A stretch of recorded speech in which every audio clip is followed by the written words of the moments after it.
خير من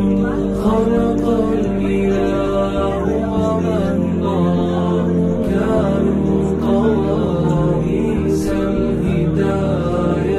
للورى كم كان في أنبائهم من عبرة للناس ما كانت حديثا يفترى من أوصل كتب السماء